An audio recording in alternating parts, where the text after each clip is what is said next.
Assalamualaikum warahmatullahi wabarakatuh.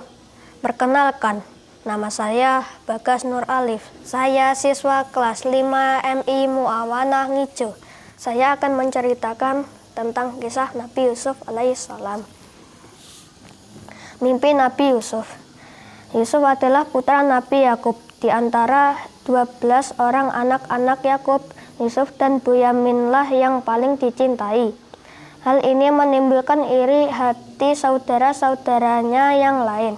Yusuf wajahnya sangat tampan, lebih tampan daripada saudara-saudaranya yang lain. Bentuk tubuhnya sangat bagus, terlebih setelah ibunya Rahil meninggal dunia, maka ia makin disayang oleh ayahnya. Pada suatu malam ia bermimpi, ia melihat 11 bintang, bulan, dan matahari bersujud kepadanya. Esok harinya ia menceritakan hal itu kepada ayahnya.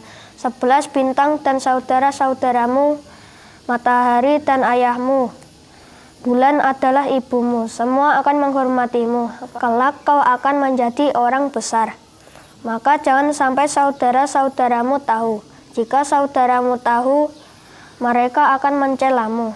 Namun tanpa setahu Yusuf dan ayahnya, ternyata salah seorang saudaranya mengetahui pembicaraan ayahnya itu.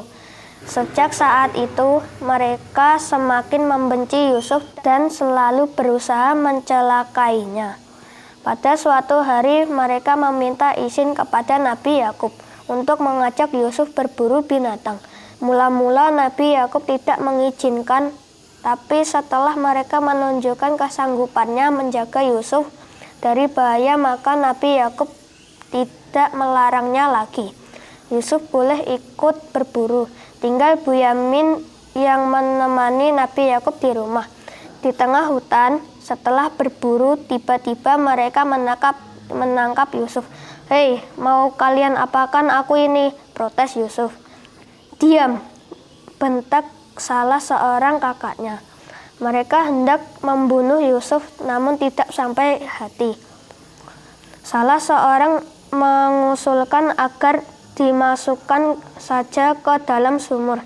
Pasti kafilah yang akan mengambilnya dan Yusuf pasti akan dijual sebagai budak. Setelah demikian, Yusuf tersingkir dari keluarga Yakub. Usul itu disetujui. Demikianlah Yusuf yang masih kecil tak berdaya ketika saudara-saudaranya yang lebih besar memasukkannya ke dalam sumur. Sebelumnya baju Yusuf telah dilepas. Mereka kemudian membunuh hewan. Darahnya ditumpahkan ke baju Yusuf. Setelah pulang, mereka berkata bahwa Yusuf telah dimakan serigala hingga bajunya berlumuran darah. Nabi Yakub sangat sedih mendengar hal itu. Demikian sangat sedihnya sehingga selalu menangis dan matanya menjadi buta, menjadi budak belian. Tidak berapa lama Yusuf di dalam sumur. Ada serombongan kafilah yang hendak mengambil air. Mereka menemukan Yusuf, maka Yusuf dibawa sebagai tawanan. Mereka akan menjualnya di negeri Mesir. Sesampai di Mesir, Yusuf benar-benar dijual sebagai budak. Pembelinya seorang menteri kerajaan bernama Kitfir. Kemudian menteri tersebut menyerahkan Yusuf kepada istrinya, yaitu Zulaiha. Kitfir dan Zulaiha tidak mempunyai anak. Mereka bermaksud menjadikan Yusuf sebagai anak angkatnya. Kini Yusuf hidup di lingkungan istana kerajaan Mesir. Makin lama makin tampaklah bahwa Yusuf seorang pemuda yang tampan lagi cerdas. Zulaiha kemudian mengangkatnya sebagai kepala pelayan di istana. Zulaiha tergoda ketampanan Yusuf. Sebagai pemuda yang tampan dan ramah, Yusuf telah menarik perhatian Zulaiha bukan sebagai ibu dan anak. Zulaiha tertarik kepada Yusuf sebagai wanita kepada lelaki dewasa. Pada suatu hari, di saat suaminya pergi, Zulaiha mengenakan pakaiannya yang terbaik. Bau parfum tersebar di seluruh tubuhnya. Ia menghampiri Yusuf di kamarnya. Yusuf berdebar kencang saat melihat penampilan Zulaiha yang lain dari biasanya. Begitu menyolok dan merangsang, berkata Zulaiha kepada Yusuf, Marilah Yusuf, seluruh jiwa dan ragaku kuserahkan padamu. Yusuf hampir tergoda, namun ia segera ingat kepada Tuhan. Ia pun berkata, aku berlindung kepada Allah dari perbuatan maksiat ini. Bagaimanakah aku akan melakukan perbuatan ini, sedang suamimu adalah tuanku, yang telah berbuat baik kepadaku adalah tidak patut suatu kebaikan dibalas dengan penghinaan. Akan tetapi hati dan pikiran Zulaiha telah dikuasai nafsu dan tergoda bujukan iblis. Ia tak menghiraukan peringatan Yusuf. Di saat demikian tiba-tiba Kitfir datang. Zulaiha segera menghampiri suaminya dan berkata, Yusuf hendak memaksaku melakukan perbuatan dosa. Tidak, dialah yang memaksa saya untuk melakukan perbuatan keji itu. Kata Yusuf, terjadilah saling tuduh-menuduh. Di saat demikian datanglah tetangga dekat sekaligus sebagai penegas. Berkata tetangga itu, kita lihat saja, jika baju Yusuf robek di bagian depan, berarti dia hendak memaksa Zulaiha berbuat dosa. Jika bajunya robek di bagian belakang, itu pertanda Zulaiha yang memaksa Yusuf berbuat maksiat. Kitfir memeriksa, ternyata baju Yusuf robek di bagian belakang. Betapa malu pembesar kerajaan Mesir itu. Ternyata istrinya sendiri yang telah berbuat salah. Kitfir menghampiri Yusuf dan berkata, rahasiakanlah peristiwa ini, simpan baik-baik, jangan ada orang yang tahu. Dan kamu Zulaiha, mohonlah ampun kepada Tuhanmu atas dosa yang telah kamu lakukan. Bertaubatlah kepadanya dengan taubat yang sebenarnya. Mereka terpesona. Walau sudah diusahakan agar tidak bocor, tapi peristiwa Zulaiha dengan anak angkatnya itu akhirnya dengar juga oleh tetangga kanan kiri. Para wanita, baik tua maupun muda, sama-sama memperguncingkannya. Zulaiha merasa malu. Dalam hati ia berkata, mereka belum pernah melihat Yusuf, karena selama ini Yusuf selalu berada di dalam rumah. Coba andai kata mereka sudah melihatnya, pasti lebih tergila-gila daripada aku. Pada suatu hari Zulaiha mengundang para wanita yang telah memperguncingkannya. Setiap wanita yang datang diberi buah-buahan dan sebilah pisau yang tajam untuk mengupas buah-buahannya dihidangkan itu.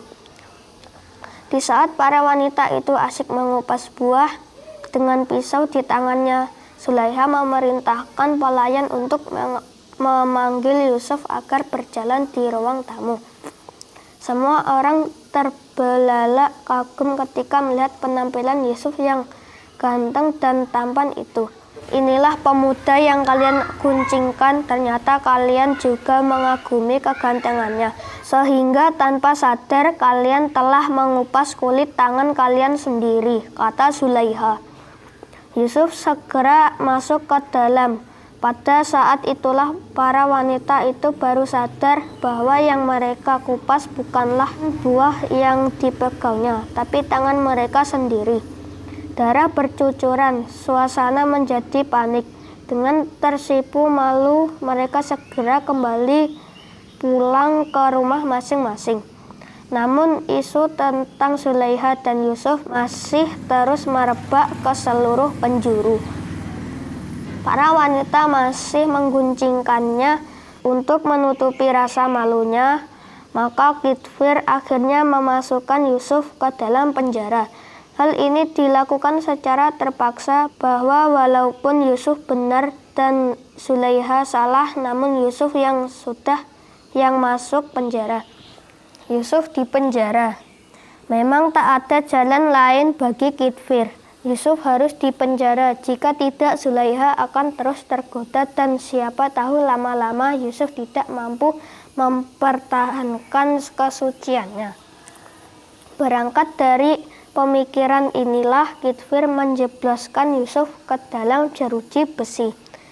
Di dalam penjara ada 2 orang pelayan raja. Yang pertama bernama Nabo, kepala bagian minuman.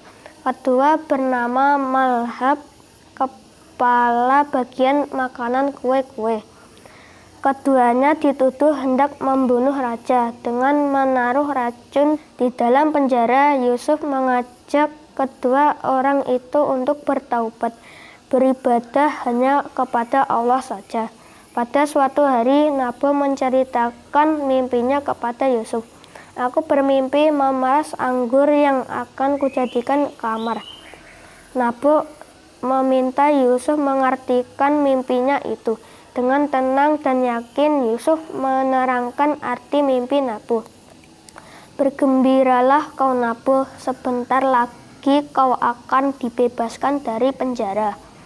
Kau akan diterima lagi sebagai pelayan bagian minuman raja karena tuduhan terhadapmu tidak terbukti. Malhab menceritakan mimpinya dan minta Yusuf mengartikannya. Aku telah bermimpi membawa kue di atas kepalaku. Ketika itulah seekor burung datang memakan kue itu. Sayang sekali, Malhab, kau akan mengalami nasib buruk, tuduhan terhadapmu terbukti. Raja akan menghukum kau sampai mati di tiang salib. Mayatmu akan dimakan burung buas mulai dari kepalamu, kata Yusuf. Beberapa hari kemudian tafsir mimpi itu terbukti kebenarannya. Nabo dibebaskan dari tuduhan dan diperbolehkan bekerja di istana lagi. Sedang Malhab dihukum mati karena terbukti kesalahannya, hendak meracuni raja. Sebelum keluar dari penjara, Yusuf telah berpesan kepada Nabo agar menyampaikan keadaannya di dalam penjara. Ia ingin raja meninjau kembali keputusannya karena sesungguhnya ia tidak bersalah. Justru Zulaihalah yang bersalah. Namun setan membuat Nabo jadi lupa sehingga Yusuf telah tetap berada di dalam penjara selama beberapa tahun lagi.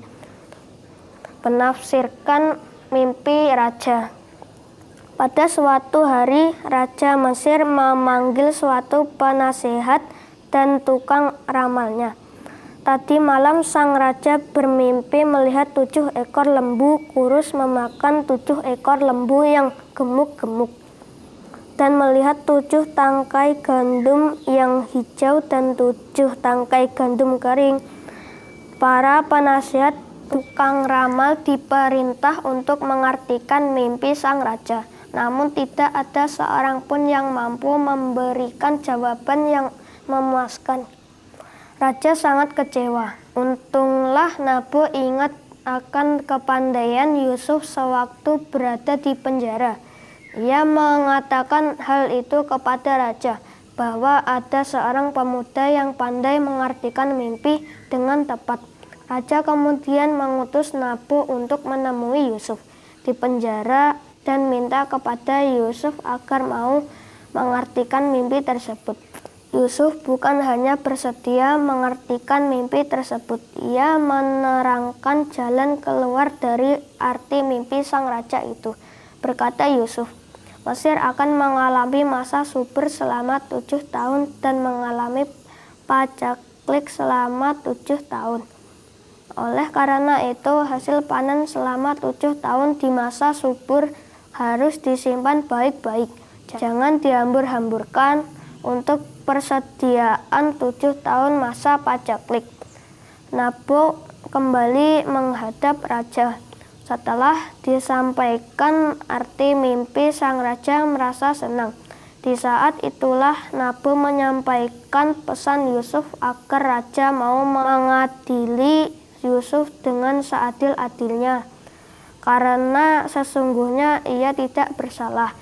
Perkara Yusuf pun diselidiki, dan setelah terbukti ia tidak bersalah, sang raja membebaskannya dari penjara, menjadi menteri ekonomi kerajaan Mesir. Setelah sang raja mengetahui kebenaran dan kesucian Yusuf, ia makin tertarik. Terlebih setelah diketahuinya bahwa Yusuf itu orang cerdas. sehingga mampu memberikan jalan keluar persoalan ekonomi dan mengepalai perbendaharaan negara. Singkat cerita, pada suatu hari ia mendapat ilham bahwa Yusuf itu masih hidup dan tak lama lagi ia akan berjumpa dengan anak yang sangat dicintainya itu. Nabi Yakub kemudian memerintahkan anak-anaknya mengembara ke Mesir. Carilah kabar tentang Yusuf di Mesir dan berusahalah membebaskan Bunyamin agar dapat pulang. Mereka tak sampai hati melihat penderitaan ayahnya. Anak-anak Nabi Yakub itu akhirnya pergi ke Mesir lagi. Mereka langsung menghadap Menteri Ekonomi. Di samping hendak minta bantuan bahan makanan, mereka juga meminta agar penguasa Mesir mau membebaskan Bunyamin. Ayah kami sangat bersedih sejak kehilangan Yusuf, terlebih setelah Bunyamin juga tak dapat kembali pulang. Kami benar-benar mengharap belas kasih Paduka agar mau membebaskan Bunyamin sehingga dapat mengurangi penderitaan ayah kami. Akhirnya Yusuf tak sampai hati mendengar penuturan saudara-saudaranya tentang ayahnya yang menderita sambil tersenyum berkata, "Masih ingatkah kalian kepada saudaramu Yusuf yang kalian lemparkan ke dalam sumur tanpa belas kasih? Kalian meninggalkannya seorang diri seperti barang yang tak berharga. Tak kalian hiraukan ratap tangisnya dan kalian terus saja pulang tanpa merasa bersalah." Mendengar ucapan sang menteri, mereka terkejut. Bagaimana menteri itu bisa mengetahui perkara rahasia yang tak pernah mereka bocorkan? Mereka saling pandang, perlahan-lahan mereka mengamati wajah sang menteri. Dan mereka yakin bahwa itu Yusuf. Terbayang kembali perbuatan mereka yang memasukkan Yusuf ke dalam sumur. Mereka khawatir bila Yusuf membalas dendam. Tapi ternyata Yusuf bukanlah orang yang pendendam. Mereka dimaafkan. Yusuf kemudian mengambil baju gamisnya dan diserahkan kepada saudara-saudaranya. Usapkanlah baju ini pada kedua belah mata ayah. Insya Allah beliau akan melihat kembali. Kemudian ajaklah ayah dan ibu ke Mesir secepatnya. Aku sudah tak sabar untuk bertemu. Demikianlah setelah mereka datang di Palestina, baju gamis Yusuf segera diusapkan di kedua belah mata ayahnya. Atas kehendak Allah, Nabi Yakub yang buta bisa melihat kembali. Nabi Yakub dan keluarganya kemudian pindah ke Mesir memenuhi permintaan Yusuf. Demikian kisah ini saya sampaikan, semoga bermanfaat. Wassalamualaikum warahmatullahi wabarakatuh.